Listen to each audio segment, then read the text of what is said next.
to everyone who has joined us this evening. I'm Dr. Melanie Barham from the DVM Project, and tonight I'm joined by some amazing panelists, and we're going to be talking about working from home or remote work, how to get into it, how you might find your positions, what those positions might be. These are some just a sampling of some of the remote positions that might be available in North America, and then we're going to talk about whether or not working from home is really the Shangri-La that everybody imagines it to be.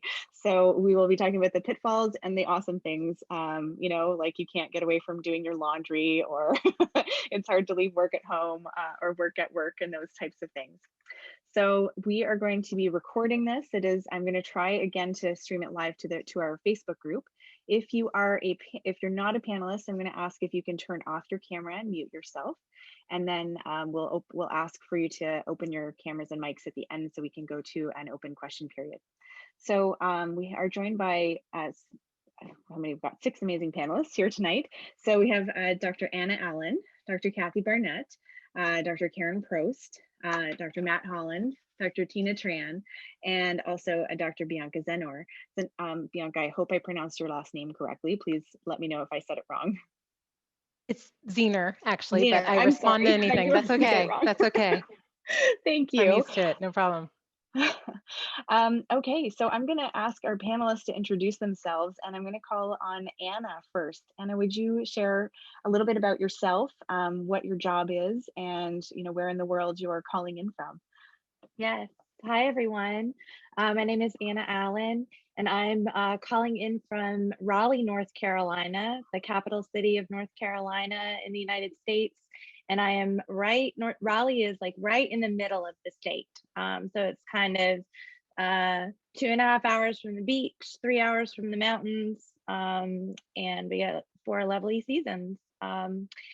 And so I work for the North Carolina Department of Agriculture and Consumer Services, so our state Department of Agriculture. And specifically, I work in the Emergency Programs Division. So I'm a regional field veterinarian specializing in emergency and preparedness for animals and agriculture. So I'm based out of Raleigh, but my field job covers 18 counties in the southeastern part of North Carolina. So basically from Wake County, and Raleigh is the city in Wake County where I live.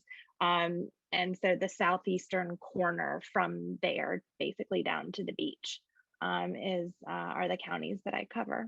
And I can elaborate more than that, or that's basically my position. That sounds perfect. Thank you so much. I'm going to call on Matt next. Hey, hello. I am speaking to you from just outside Chicago. I went to vet school in Illinois. I grew up here.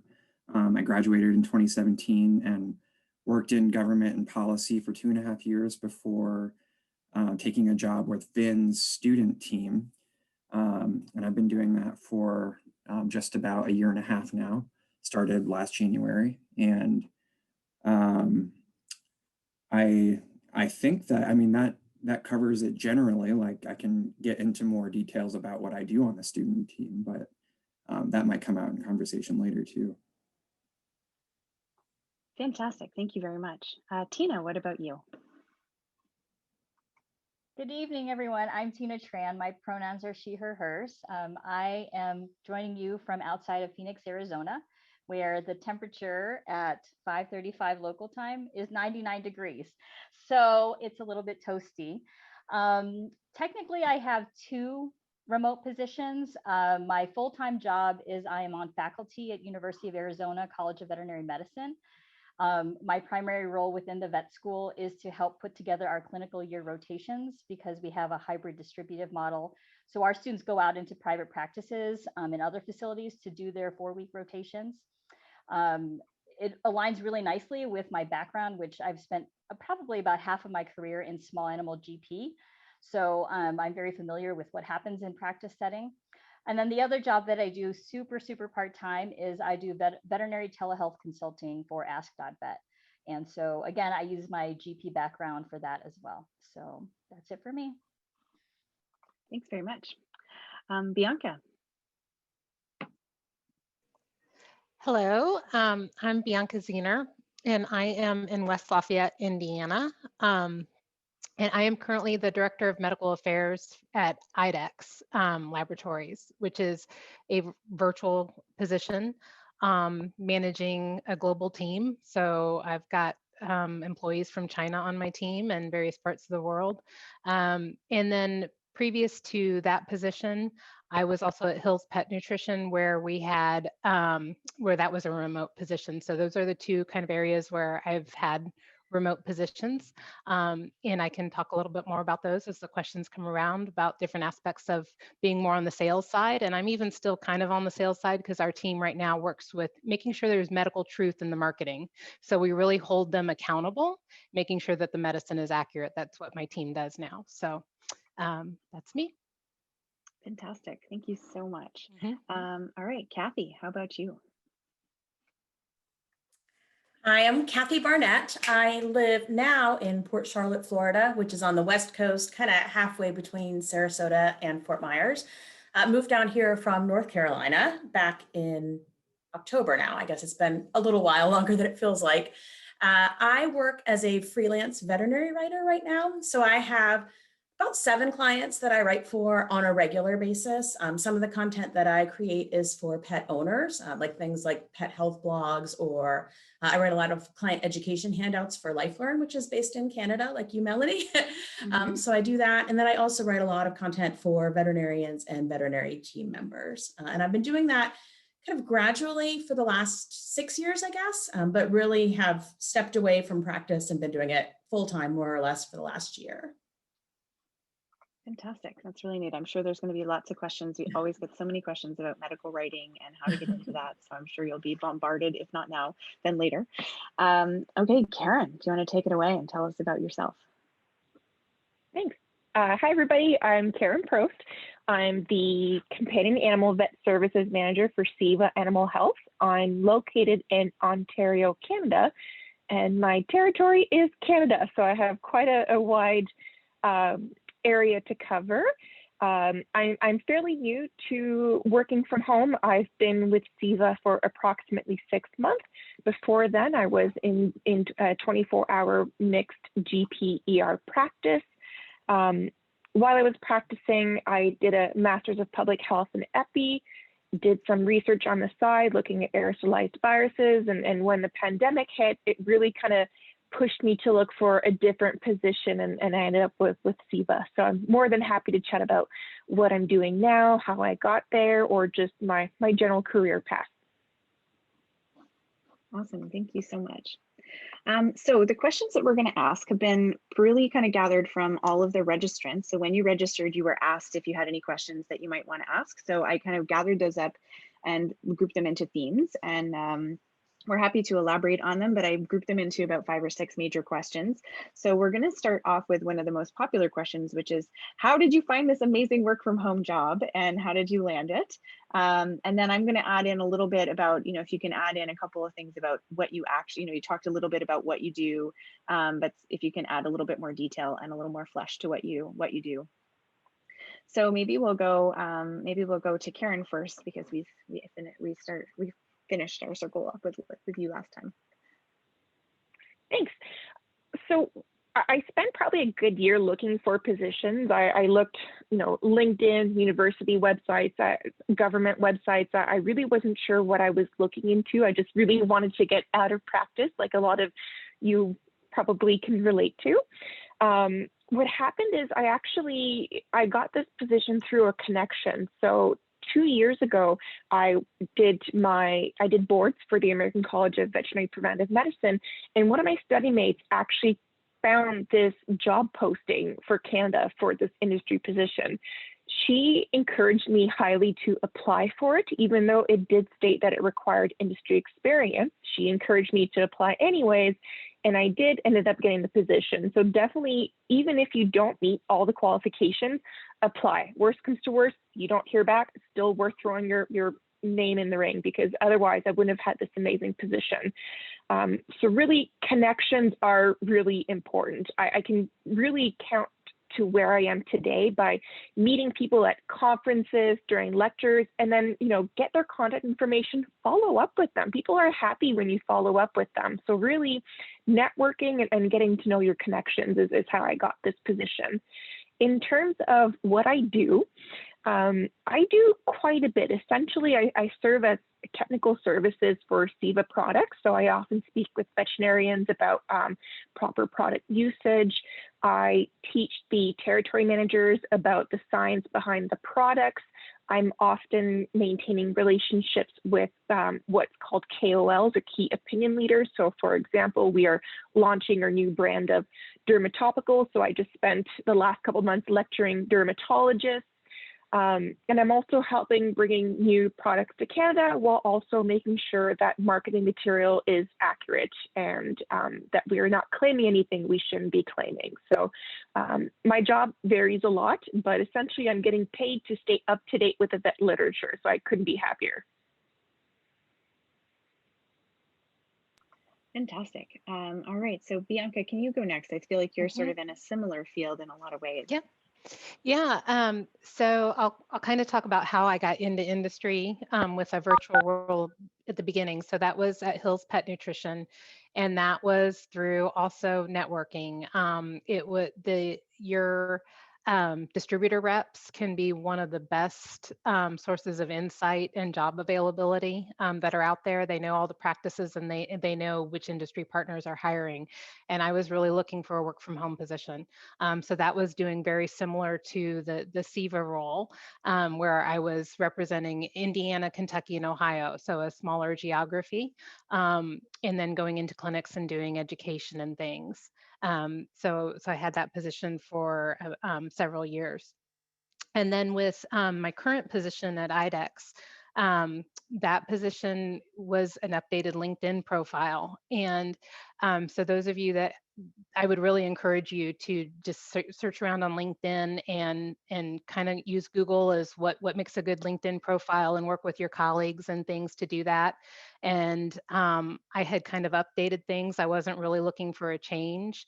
I was in academia at the time. Tina and I share a similar background. We were both in the veterinary technician program as the director at Purdue.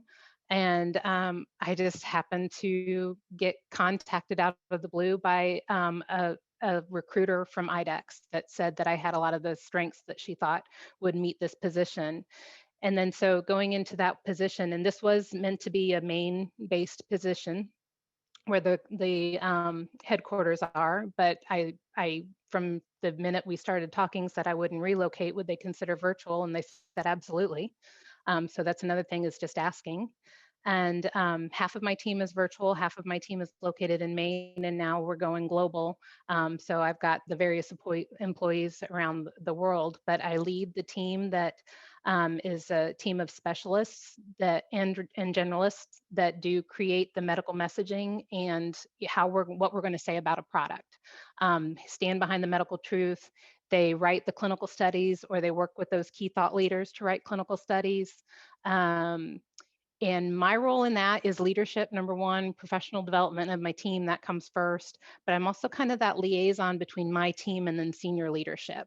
So explaining the processes to them at that level, putting it in the terms and how what we do benefits the business and how we move the business forward. So if the medicine isn't strong enough, I'm the one that basically goes to the chief medical officer and says, we need to work on this message a little bit more, or we need more clinical studies. So it's a fun role. It's a lot of negotiation and networking, and it's not a lot, there is veterinary work and technical skills behind it and understanding it, but it's a lot more of strategy and just people networking and things like that. So it's a really fun role. Oh, it sounds really neat. Thank you so much, Bianca. Tina, what about you? I'm learning a lot about this. This is very interesting to me. So I guess I'll focus largely on my full-time position. So faculty at Arizona's vet school. It's a brand new veterinary school. We have our first class currently starting their summer semester. And the way that I found the position was I knew we had been living in Arizona for several years, and I knew that there was a new veterinary school that was going to be founded soon. And so I just kept looking at their talent postings, their job recs, and sure enough, they eventually posted some that kind of piqued my interest. And my role is largely, I guess I would say it's more administrative than it is teaching. The reason that my position is remote is prior to applying for the position, we were already living outside of Phoenix, Arizona, whereas the campus for the veterinary school is about an hour and a half drive south of us, closer to Tucson. And there are two of us that have essentially the same role, where we are building the network of hospitals that we are using for clinical year, growing those relationships, figuring out what clinical year will look like for our students and the processes and the evaluations, the assessments, the whole bit. And the reason that I'm remote is because there are a large number of practices that we are utilizing in the greater Phoenix area. And so they wanted somebody that was closer to that geographic region so that I could do site visits and be able to see our students at the practices and continue to build relationships with those practices, whether or not they have students there at the moment. And then my counterpart is closer to Tucson. And so he did relocate for the position. And he does essentially the same thing, but he does it from Oro Valley, Tucson area. And that's really kind of what I do. I don't know. Yeah, it's great. It's a lot of talking to people, and it's a lot of taking what I know about GP practice, relating it back to them, getting them to understand what it is we're trying to achieve with teaching our students, and kind of transitioning them from preclinical years to clinical year and then to soon to be graduates. And so, we focus a lot on day one ready competencies, which a lot of practitioners understand exactly what that means. And so they are our best source of feedback to say, are we doing what we say we're trying to do? That's great. Thank you, Tina. Okay, how about Kathy? All right. So like everyone probably that's on this call, I graduated from vet school in 2006 and realized before long that it just wasn't really a great fit for me, that the reasons that I went into it were not playing out the way that I thought they would. And so I wanted something different, but I wasn't really super interested in industry, only because my personality is such that sales does not appeal to me at all. Administration doesn't appeal, like managing teams. I hear Bianca talk about that and I'm like, oh, that sounds terrible. Like, that's just not like something that I would want to do. So I heard somebody talking about medical writing, and it's a vet who actually transitioned all the way over to human medical writing, but she was talking about it and I was like, oh, that sounds cool. Like, that to me sounds like being in school again, getting paid to do homework, getting paid to write papers. Like, what could be better? So I started off kind of as a side hustle. So I was still working full-time in practice. And I initially started off editing for a company called Edons. They do, like, if you are overseas, a non-native English speaker, and you're trying to get a manuscript published in an English language journal, they kind of help editing and kind of finesse the language so that it sounds more like it was written by a native English speaker. So I started with that just to kind of feel like I was gaining some skills, reminding myself of all that grammar that you haven't thought about in ages. And then from there, I listed myself on Upwork. Somehow, I can't remember how it came to me, but somebody sent me a listing for LifeLearn looking for a contract writer. And then since then, pretty much all of the jobs that I've had have come to me through my LinkedIn profile. I know somebody mentioned LinkedIn earlier. On a pretty regular basis, I get random contacts, from LinkedIn just saying, hey, can you write for us? And so the first couple of years were slower and I was juggling it with practice, and then it got busier and it got harder to juggle until I finally kind of went down to part-time on practice and then left completely. So. Very cool. Thank you very much. I think that's kind of a neat story of like really transitioning and taking it stepwise, as opposed to being like, right, that's it, I'm just gonna up and quit my job, because a lot of people, it's just not, well, for most of us, that isn't really reality, right? Yes, I would have definitely preferred to just quit my job, but our family financial situation was such that I kind of had to grab one rope before I could let go of the other one. So yeah, that's great. Matt, how about you? Yeah,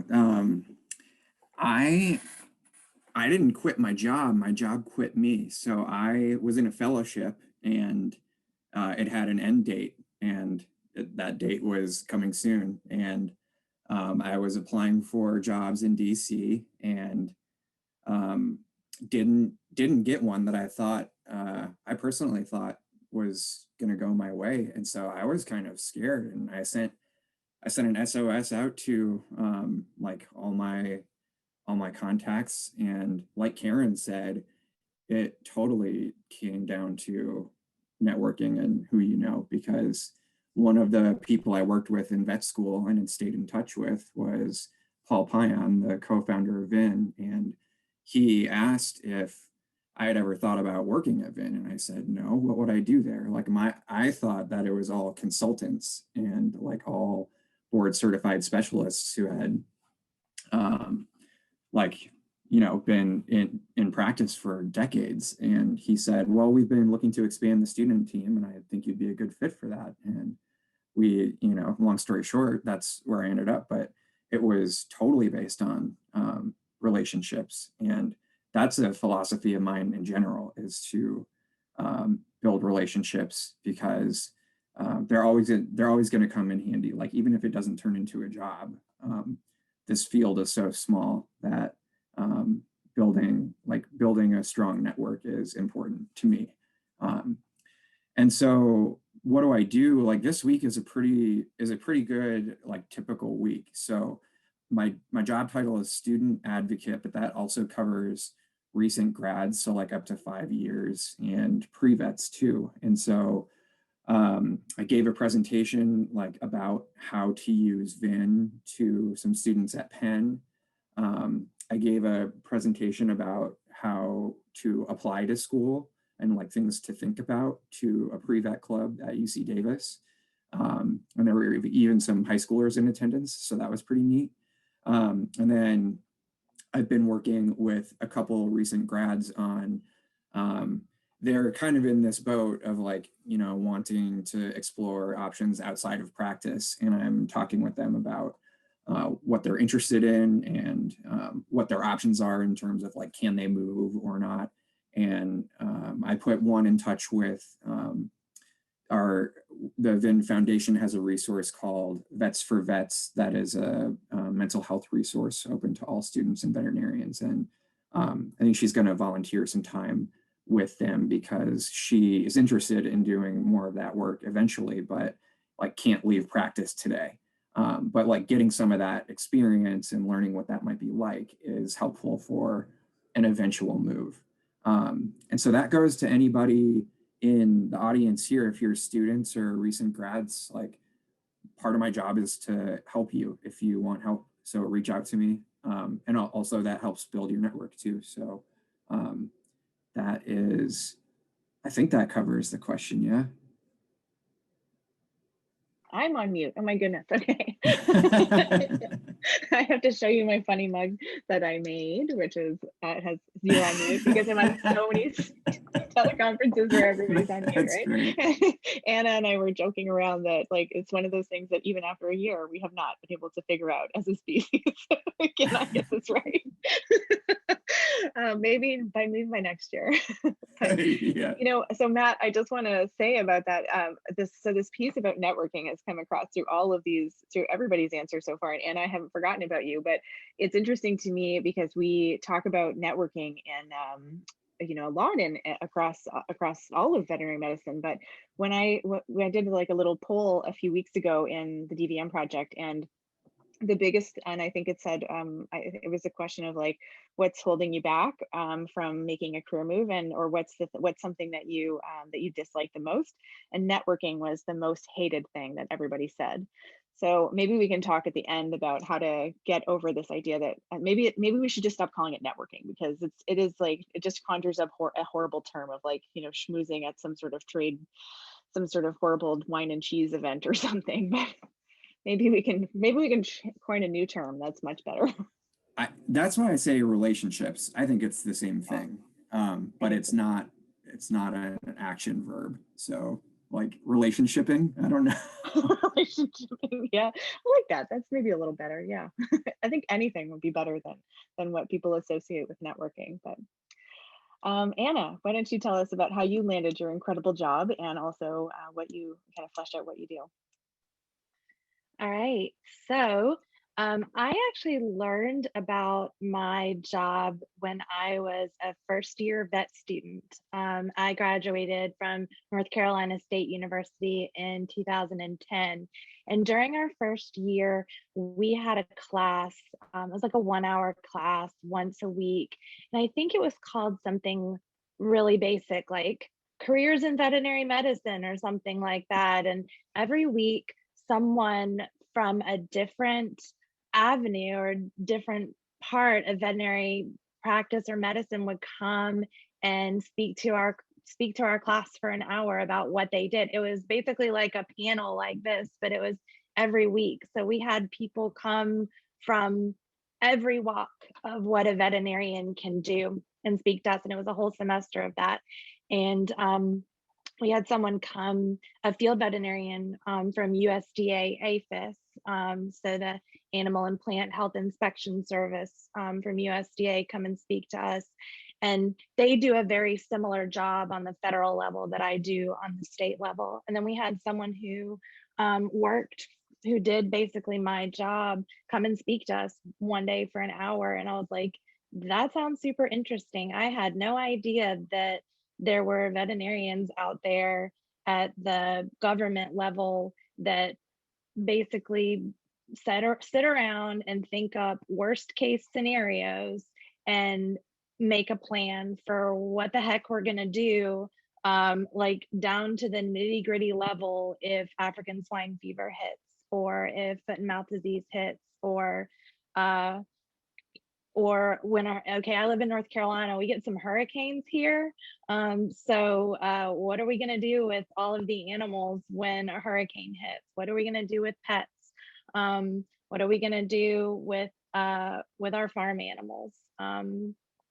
So I learned about it in vet school, and once I learned about it, I was hooked. I was like, that's what I have to do. It blew my mind open, and I was like, that's what I'm going to do, and I'm going to bide my time until I can get one of those jobs, either working for USDA APHIS or working for the North Carolina Department of Agriculture. And when I graduated from school, there was not a job opening. I actually interviewed for a position with USDA and didn't get it. But I was pretty pleased to actually get an interview. It is hard to get an interview sometimes for a government position, especially now. A lot of people are applying for those positions. They're wanting to get out of practice. So, but anyways, so there wasn't an open position when I graduated. I went into equine practice for a year. That was something that I had an interest in as well. Again, I knew my ultimate goal was to do the job that I am doing, but I was willing to, like I said, bide my time and do other things until a job opened up. But like eye on the prize, like I went to USA Jobs and the North Carolina Department of Agriculture website, and I went ahead, filled out like a profile, and I signed up to get emails for the types of jobs that I was interested in. So keywords, you can do that on almost any job search, job website. You can sign up to receive emails. And so anyways, after my year in equine practice, I actually decided to get a Master of Public Health in Epi as well, Karen. And I was just finishing up my, I thought it might boost my resume. It was something I had an interest in anyway, and I thought it might help me, get this type of job. And I was actually just finishing up my my coursework for that master's program when, lo and behold, I got an email about a couple of jobs with the Department of Agriculture that were opening up. And so I applied for both of them. And I didn't get this exact job that I have, but I got another job with emergency programs. It was actually an office position to begin with. And I had that job for a few years, and it was a grant funded position. And the agency that was funding the grant pulled the grant. So like Matt, my job left me at one point. But And so I actually went and taught in a veterinary technician program, a local one, which was a fantastic experience. By the way, if anybody's looking, I know it's not remote work, but if anybody's looking for an alternative thing, I found teaching to be incredibly rewarding. It was probably one of the most humbling experiences that I've ever done in my life. Students will, they don't let you get away with anything. And so challenging, but quite rewarding. I did that for about 9 months before this position opened up. And again, I was getting emails, still signed up for that email service. And that's how I got my position. I came back to the division in 2008, early 2018. And again, I serve, I have a regional position, so I work out of my home, but I serve kind of as a liaison between traditional emergency management and response partners on the county level in my 18 counties that I'm responsible for. I serve as a liaison to them from our department. So I help them write on and update their emergency plans related to animal diseases, related to animals and natural disasters. I help them understand what their role is when there's an animal disease outbreak or natural disaster. I help them understand what kind of resources the department has to offer, what kind of national resources there are, just help them understand what kind of help is available to them should they request it. And then I do a lot of plan writing, which I love. I do a lot of trainings. I, go out to my to all of my counties, and I, either do online trainings or I do in-person trainings on anything they want me to, whether it be an update on where we are with animal disease planning, whether they want to set up a mock pet shelter, can do all that kind of stuff. And I speak at a lot of conferences, kind of related to this kind of thing. And the traditional partners that I work with on the local level are emergency managers, people in public health, like health directors and public health preparedness coordinators, cooperative extension agents. I work a lot with them. And then animal services, animal control, local animal shelter directors as well. I work with them. Those are the traditional folks on the local level that are going to be involved with animals if there's any type of emergency. So that's a little more detail about what I do. Oh, fantastic. Thank you very much. I think that, certainly an emergency management has never been more important than particularly in this year, right? I think everyone's been like, oh, this is why we need emergency planning. So great. I always say, as I work in surveillance also at the University of Guelph, and I always say, let's not waste a good outbreak. Although it isn't like, obviously it's not to take lightly, like the animals or the people that we lose during those things. But it's great to draw attention to these things that EPIs are really beating the drum for all the time, right? So I wonder, we have a few questions from the audience, and I'm going to try and work them in. But I did wonder, what are the upsides and downsides to working from home for each of you? As all of us are in different situations and having different challenges during COVID in particular, but if you've been working and work from home for a while, perhaps you can tell us a little bit about the positives and minuses. Maybe who would like to go first? Go ahead, Kathy. I can go first. So the advantage is definitely biggest advantage for me has been flexibility. So obviously COVID, you kind of screwed everybody's year up, but then we also moved from North Carolina to Florida last fall. And so given all of that, we decided, we have an 8-year-old daughter, and decided, we want to homeschool her this year because it was going to be virtual schooling in North Carolina. And then we were going to be moving, and we spent a month in one county and then we were moving to another one. So we wanted to homeschool her this year, and I could do that. Like, that wasn't a big deal. It wasn't a problem. If it's a beautiful day out and I want to take our daughter to the beach, I can do that. Yeah, I have to make up the work later. Like it might mean that I work later at night or that I work on a weekend, but I have the flexibility to do that. I had a friend in town, earlier this week, and she's like, I'm only free on Monday. And I'm like, no problem. I can be free on Monday. That's not a big deal. So that is by far for me the biggest advantage. And I don't have to ask anyone if I want to take vacation. The downside though is, like you mentioned earlier, it's kind of hard to set boundaries. So, when you go to work, you can kind of separate from home versus, today, like this morning, I got up and I'm like, okay, I got to scoop the litter. I got to start laundry. I got to do this. I got to do that. And next thing I know, it's 10:30 and I haven't even started working yet. Versus if I was, I think, working like in an office, I would have to be there at a certain time. And I think it'd be easier to get started. The other thing that's specific, I guess, to me doing freelance is that my work is kind of like feast or famine. So I have weeks where I have all this free time. And then weeks like this week where I'm like, what did I do? Why did I commit to so many things? Why do I have so many deadlines in 1 week? So I like that because it means I never get in a rut. But in the weeks like this week, sometimes I'm kind of pulling my hair out and wishing it would even out a little bit better. Gotcha. Thank you. And Kathy, I'm going to ask you one other question because there have been quite a few questions in there for you. One is about an RVT who is interested in being part in doing freelance work. And so I wonder if you have any thoughts about freelancing for RVTs in the medical writing area. The thing is, for me, I feel like what helped me get into it was doing that editing work first. And the company that I edited for, I know that they required a doctorate to edit for them. So I think it's still feasible for an RVT to do it, but I think you would have to find a different avenue to get into it.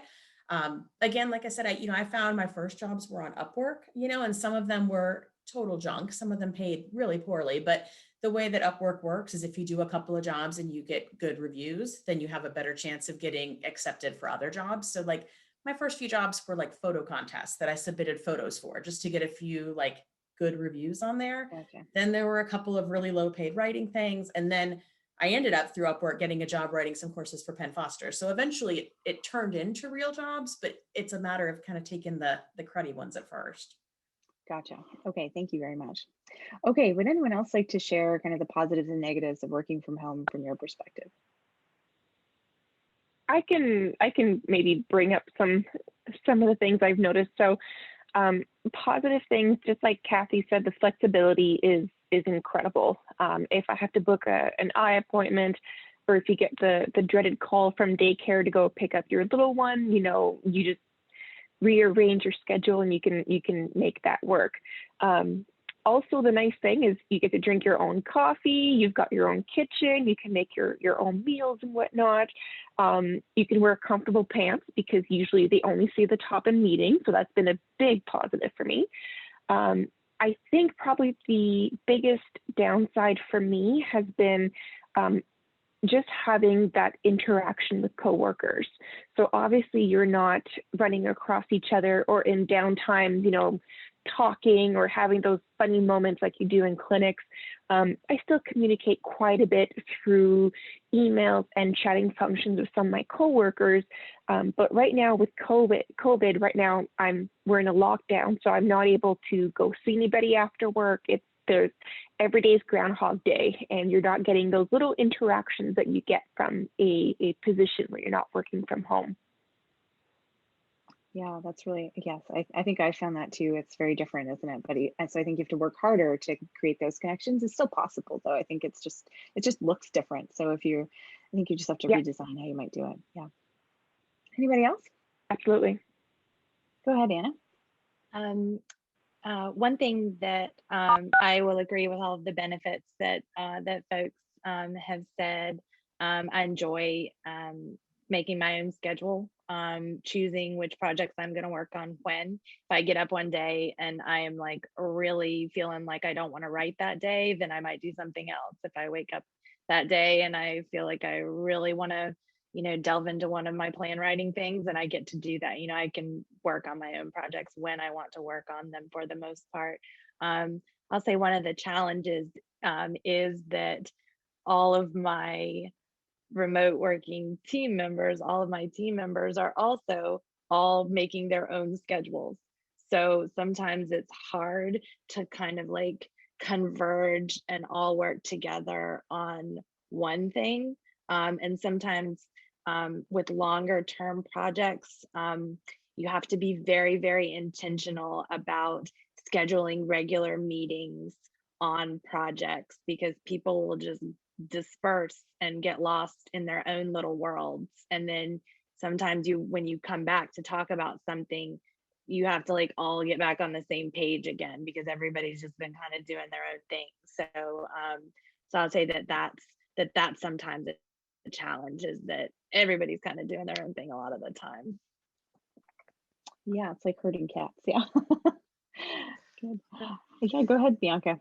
Yeah, because the flexibility, the definition of a workday not existing is the downside of it. But a little bit different than Anna's experience is I am on web calls some days from 7 a.m. to 9 p.m. with breaks in there, but I'm just constant web calls and meetings and things like that. So it sometimes can get challenging for me to get the stuff done that I need to get done. And that's because on the other flip side, if it weren't COVID, one of the downsides that can be considered nice, or some people, I'm an introvert, so I do like the time away from people, but you have to travel sometimes, depending on if you're on a sales role, or I was supposed to go to the corporate office like twice a month just to have those key meetings. And so those aren't happening, but that flexibility to travel is one of the things that can be a downside for some, especially if single parents sometimes have a challenge with that, or just people that don't like to travel. And so it can really, even it may say a position's 25% travel, well, that's a week a month. And so when you think of it that way, some people, they don't like it. And so they'll do industry for a couple of years and then realize that that part of it is the one part they don't like. So for me, I like it, except I can get tired of it pretty quickly because me being an introvert, but it can be challenging too, so. Yeah, I definitely hear that. Yeah. And the meetings, I found for sure that it's so important to book time to do deep work, because it's impossible. Otherwise you end up in these little bitty meetings, and it's so hard to get back into the groove of doing something, getting really deep into something that's really important to get or think strategically about. I saw a few nodding heads there too. So anybody else want to share an up or a downside of working from home? I was just going to share something else. It's funny, Bianca, you said you're an introvert. So I am an extrovert with a work from home position. And so usually I do travel, regional travel a lot for my position, but with COVID, we couldn't do that. We weren't allowed to do in-person meetings. We're just starting back up with some in-person meetings now. And while I do love working from home, I get terribly lonely. The walls start to close in a little bit, and so I really looked forward to that regional travel to get me out. And I love networking. It's like I love awkward wine and cheese events. They're my favorite. I live for them. I am all about, like, I will talk to a stop sign if you leave me alone for too long. So that's been that is one piece that's difficult. If you are an extrovert and you find yourself in a remote working position, it can be hard sometimes for us who love people. What's that? Good. Matt, you looked like you had something to share as well. Yeah, I'm laughing at that stop sign comment. It feels like Karen and I are kindred spirits, because my first two, by a long shot, are soft pants and coffee. So it's so huge. It's a game changer. I also agree with her when she said it's important. Like, for me, I learned a couple things after moving to remote, which was, like, I thought I would like remote better than in an office, but it turns out I did enjoy and benefit from the interactions with people, like running into them in the hall, and like seeing them in the kitchen, like making lunch. that was a great place to like network and build relationships. And I'm glad that I have a very needy cat who likes to be near me all the time, because sometimes we just hang out when I'm lonely. And the second thing I learned is that with unstructured time, and my job has a lot of it,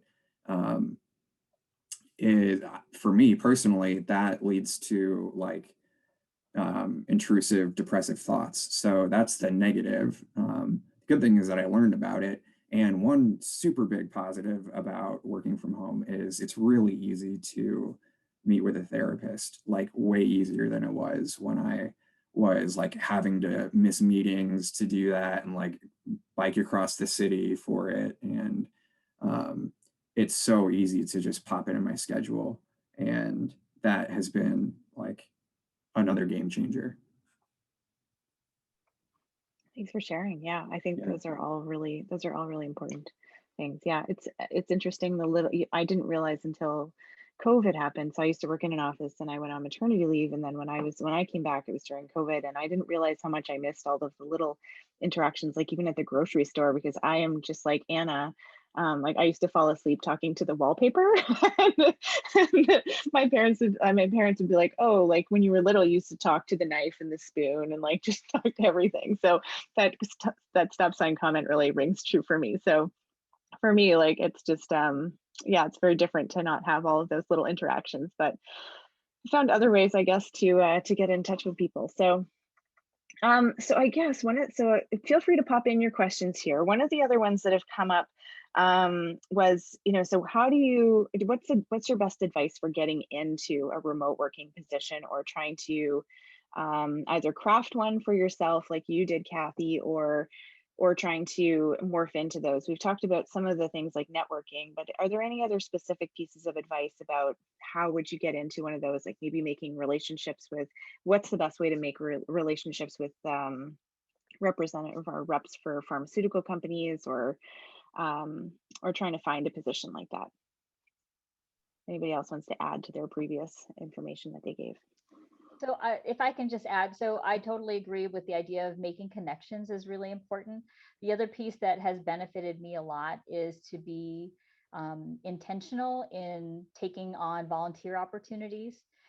So whether it's like the State Vet Med Association or at the AVMA or other entities, I think that in my current role, it has really helped me. I think it gave me a leg up, quite honestly, in the selection process. In fact, my supervisor did tell me that because I do council on education site visitor work with the AVMA, and we are a new vet school, they were looking for somebody that had that background that could talk to the accreditation process.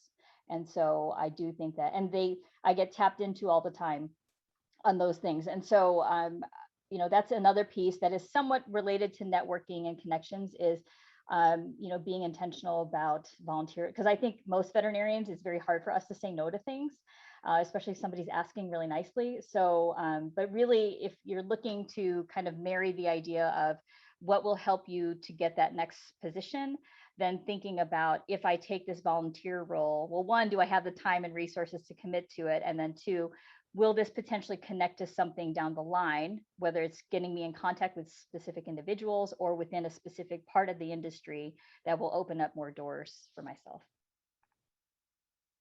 Oh, I love that. Yeah, I think that's really important. Anybody else? I just kind of want to state that, just ask if there's a position that you think you're qualified to do, or if it's one that says you need experience, but you still think you're qualified to do it without the experience. Remember, if it's a sales position and it says number of years of industry experience, you sell every day in the clinic, right? So you educate every day in the clinic. And so taking those skills and just asking, going ahead and applying, and put those skills down in your resume and call them out. And it's worth asking. So Yeah, that's super advice. Those transferable skills are so important. So finding ways so that it's easy for the employer to see why you would be a good choice, like make the case for them. Kathy, you had your hand up as well.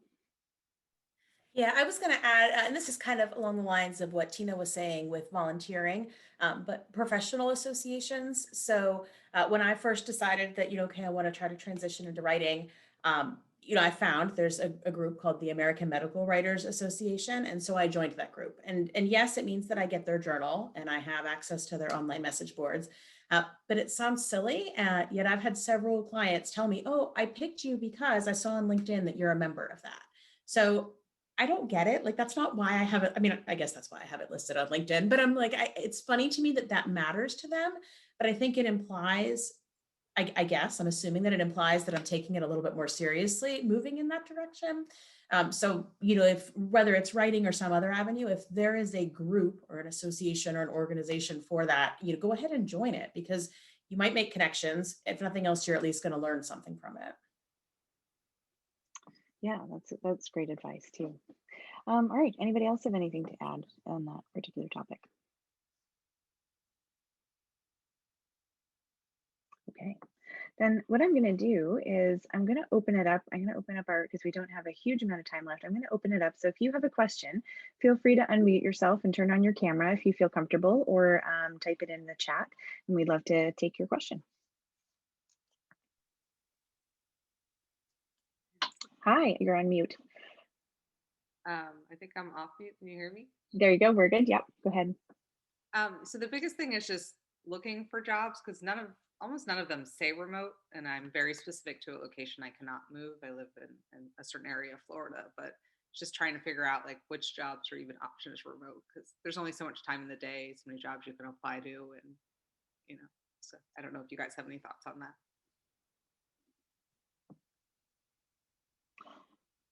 I will say that LinkedIn and Indeed just introduced new things where you can toggle on whether the job is remote or not, and that is really helpful. So a lot of employers will not so a lot of employers are keying into that, and they recognize that that is a good thing to add in there. So that might be something to think about. Go ahead, Bianca. So that is one thing that I learned after just hiring a new position is I had Portland, Maine listed first, and then I had virtual listed second, and it did not come across to applicants that virtual was okay. So I am now being very aware of virtual is first, because I really don't care if they're located in Maine or not. If they want to relocate to Maine to be in the office, I'm fine with that as well.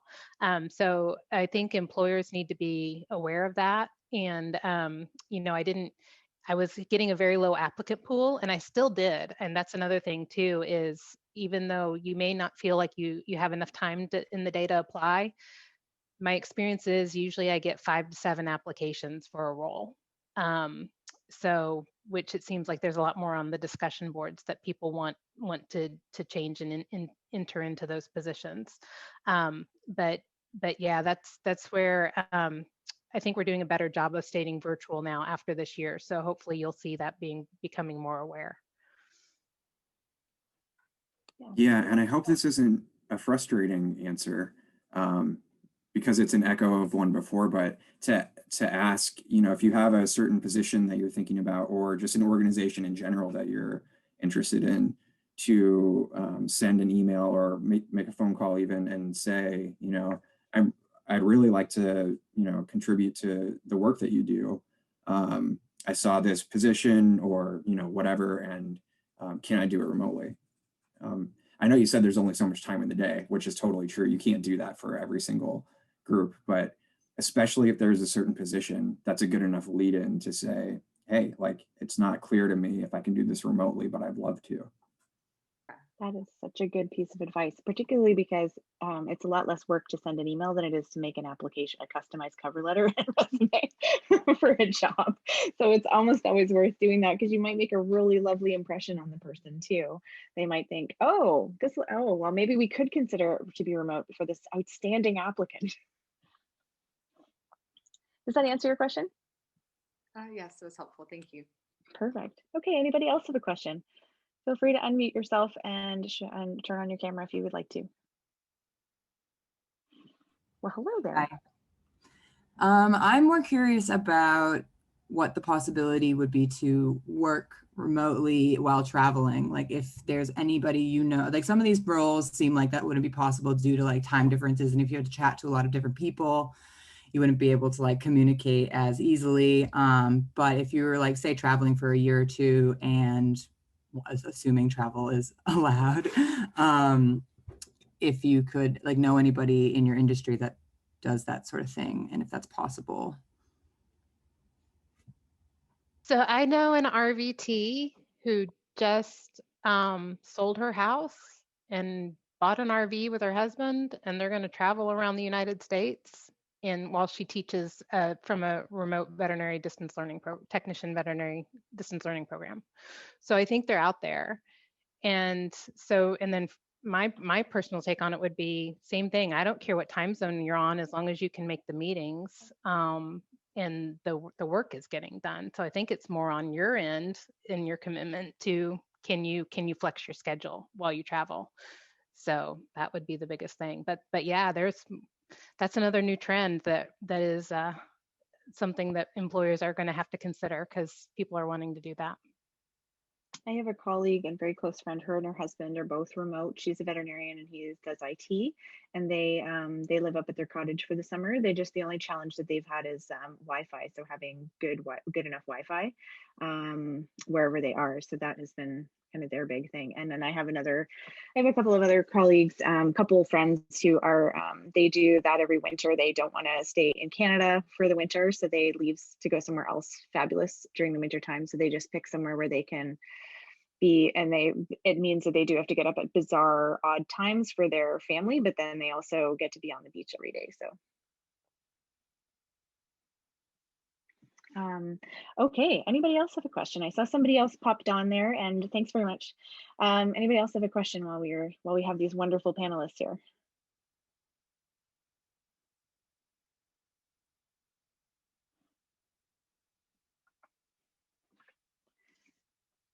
Okay, we had a couple of questions about ask.vet. So Tina, I wondered if you could talk a little bit about what it's like to do telehealth, and if you think that, I know there's been a ton of discussions. Every time somebody posts about telehealth, everybody's like, ooh, that sounds awesome. So tell us a bit more about it. So I will kind of reinforce the idea that I do it super part-time. I do it like 9 hours a week or something like that. And that's about all I can handle because it's too much like regular practice that I get a little bit triggered by some of the stuff. But if you have a significant amount of practice experience, it's just like what you do as far as communicating with clients and asking for more details, documenting in the medical record what's happening, and then making your recommendation. I would say that probably 95 to 97% of my chat sessions end in some version of you need to go see the veterinarian. So that idea that telehealth is stealing away clients is totally like not my experience at all. And I know specifically for Ask.vet that they are always looking for people. So if you go to their Ask.vet website, there's probably like a career page, and you can look for the veterinary telehealth consulting positions. And I think like a lot of these 24/7 companies, the shifts that they're looking to fill are the ones that are like either super, super busy with chat sessions, or they're at times that like most typical people are not up at those hours. So it might be a little bit of a challenge to get the schedule that you want. But there's a lot of opportunity, not just with Ask.vet, but ASPCA, Animal Poison Control out of Illinois, Pet Poison Helpline. I know some people that work full-time for them. And they offer, different benefits as far as, I know Pet Poison Helpline at least is very keen on having people further their education for themselves. So becoming boarded in toxicology, and providing opportunities for them to consider furthering their degrees and stuff like that. So, oh, sorry, I got distracted by the chat. So that, I don't know how much else people want to know, but I do like it because it does kind of harken back to my days of GP work. Not much has changed as far as the things that people have concerns about. Although I will say in the time of the pandemic that people are spending too much time staring at their animals. And I have spent a lot of time convincing people that their animals are not having active seizures. They're actually just dreaming, and that's a nipple, that's not a lump. So those are oftentimes the chats that really amuse me the most, but it's not much different than what happens in, brick and mortar practices. Fantastic, thank you. All right, now I guess the other thing that I would be remiss not to ask of the audience is, if you're in a non-clinical role and you tuned in, if you want to type it in the chat and just tell us what your job is. I'd love to know if there's other people who are doing non-clinical stuff that or remote work that you want to share. We would love to, or you're welcome to also unmute yourself and share your position as well. I'll leave that open in case anybody does come in, and I'll give people time to type that. But the other question that came through was about RVTs. So I know I was remiss in not having RVTs on this panel. So I think I'm probably going to have to repeat this panel with some wonderful RVT people who I know work remotely. But in your companies or in areas that you've seen, have you seen positions for veterinary technicians, LVTs, RVTs, veterinary assistants, that type of thing? Bianca, looks like you've got some opportunities. Yeah, so in both of the customer service veterinary sales roles, the RVTs made a good portion of the territory managers, sales reps, whatever you want to call them, for both the companies I've worked for in the past. And that is a great educational role. And if you work for one of the larger companies, they will give you the tools and the communication tools to feel comfortable with that aspect. So very similar to the professional services veterinarians that are in the field, you'd have very similar roles, and usually you work as a team. So it's a lot of fun. In the corporate office kind of arena, at Hills, I had a technician who was my right-hand person that really helped me create a lot of the education pieces that I needed to train the veterinarians as well as the sales representatives. And then right now, we've got a lot of RVTs that are also in the just the industry type positions. Our head of education right now is an RVT, and she has a lot of marketing experience, and that was her life 25 years ago, but she started as an RVT. And so I think there's a lot of value, just like in practice, we couldn't survive without RVTs. They are our teammates, right? So yeah, wherever you find veterinary positions, a lot of times, hopefully there's an RVT component that balances things out. So fantastic, thank you. Anybody else? Yeah, go ahead. I know for our company, typically our sales reps are RVTs. They absolutely love it. They get to travel to clinics, learn about the technical aspects of the products, while also having a much better quality of life, is my understanding. And also our marketer used to be an RVT. So there are many RVT positions, at least in industries, and they're always looking. Great, thank you. So we've had a number of people here who've shared their positions. So I'm just going to read them out here as well for people who can't see the chat if we're replaying this, so they won't be able to see. So we have somebody who's working for a recruitment company for a corporation, college instruction, teaching anatomy, physiology, and public health, thinking of transitioning into medical writing. We've got research scientists for the Center for One Health Research at the University of Washington, working mostly remotely with some animal sampling at households. So there's just there are so many positions out there that can be, and I actually feel like, and I don't know if our panelists agree, but I feel like companies are starting to recognize that things can be done remotely, and that maybe we'll get a better applicant pool instead of a smaller applicant pool if we're looking remotely as well. So potentially the future might be remote for some positions, or reconsidering how we could do it even part-time remote.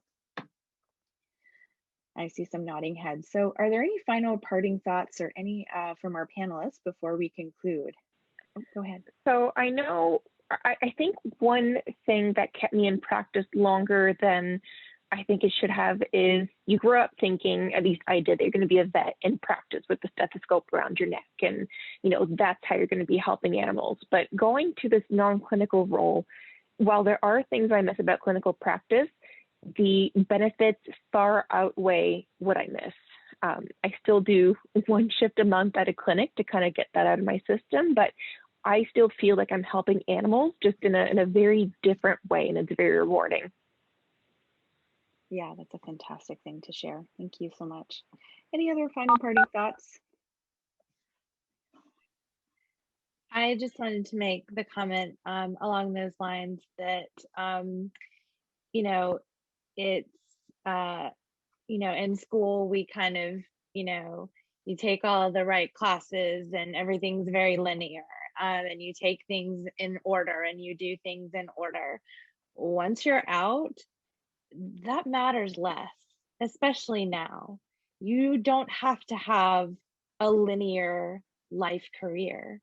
This degree, this DVM degree, and any additional degrees that you may have, they do not look at them as a tunnel.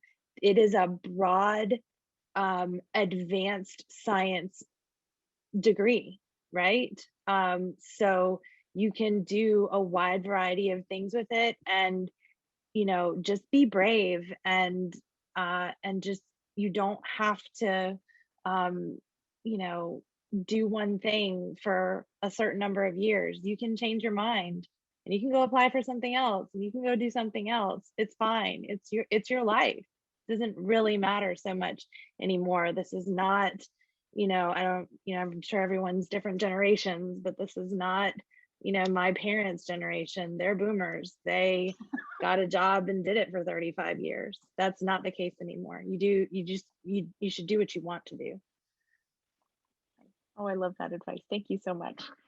All right. Well, I think we're going to wrap it up because we have gone just a little bit over our time, over our hour. But thank you, everybody. Thank you to our wonderful panelists, and thank you to our audience for being great, for being engaged, and for giving us some great questions, both in advance and afterwards. So this will be available on replay, and we look forward to seeing you in the group and elsewhere. Take care. Bye, everyone.